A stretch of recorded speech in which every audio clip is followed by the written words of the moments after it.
High friends, welcome to our channel. जे पैसे आपण इन्व्हेस्ट करतो वेगवेगळ्या म्युच्युअल फंड्समध्ये, तर ते पोर्टफोलिओ जर आपल्याला ट्रॅक करायचं असेल तर तो पोर्टफोलिओ आपण इझिली कसा ट्रॅक करू शकतो हे आज आपण बघणार आहोत. तुमच्या इन्व्हेस्टमेंट्स वेगवेगळ्या प्लॅटफॉर्मवर करत असाल. ग्रो ॲप आहे, झिरोदा ॲप आहे, IND मनी आहे. तुमची इन्व्हेस्टमेंट रेग्युलर असेल किंवा डायरेक्ट असेल तर आपण कुठे इन्व्हेस्ट केलेली आहेत, आपले कोणकोणते फंड्स आहेत, तर आपण या पर्टिक्युलर ॲप्स थ्रू आपली इन्व्हेस्टमेंट बघू शकतो. यातली एक वेबसाईट आज आपण बघायची आहे, www.campsonline.com. याच्यावर रजिस्टर करा. पहिलीच वेबसाईट आहे get consolidated mutual fund statement online. याच्यावर क्लिक करा. क्लिक केल्यानंतर तुम्हाला असा इंटरफेस दिसेल. आपल्याला स्टेटमेंट जर जाणून घ्यायची असेल तर आपण पोर्टफोलिओ व्हॅल्युएशन स्टेटमेंट याच्यामध्ये जायचं आहे. आपला ईमेल टाईप करायचा आहे, पॅन कार्ड,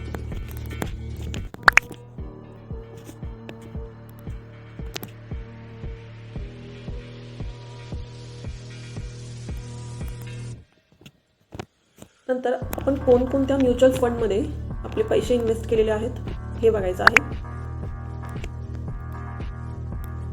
मग ते फंड्स 1 असू दे, 2 असू दे, 3 असू देत ते टाईप होतात. स्टेटमेंट फॉर्मॅट तुम्हाला PDF फॉर्ममध्ये येईल. नंतर एक स्ट्रॉंग पासवर्ड सजेस्ट करा. हा पासवर्ड आपल्याला PDF ओपन करताना लागेल. कन्फर्म पासवर्ड म्हणा, सबमिट करा. तुम्हाला रजिस्टर्ड ईमेल ID ला तो PDF जाईल आणि रेफरन्स नंबर तुम्हाला दिसेल. ह्या जीमेलमध्ये एंट्री केलेली आहे आणि मी माझा स्टेटमेंट डाउनलोड करत आहे. PDF ओपन करताना तुम्हाला पासवर्ड मागितला जाईल. तो पासवर्ड टाकायचा आहे, जो पासवर्ड आपण आता रिसेंटली टाकलेला आहे. पासवर्ड टाकला की तुमचा पूर्ण स्टेटमेंट जो आहे पोर्टफोलिओचा तो डाउनलोड होईल. तुम्ही कुठे कुठे तुमचे पैसे इन्व्हेस्ट केलेले आहेत, कोणत्या फंड्समध्ये किती पैसे इन्व्हेस्ट केलेले आहेत हेही तुम्हाला समजेल.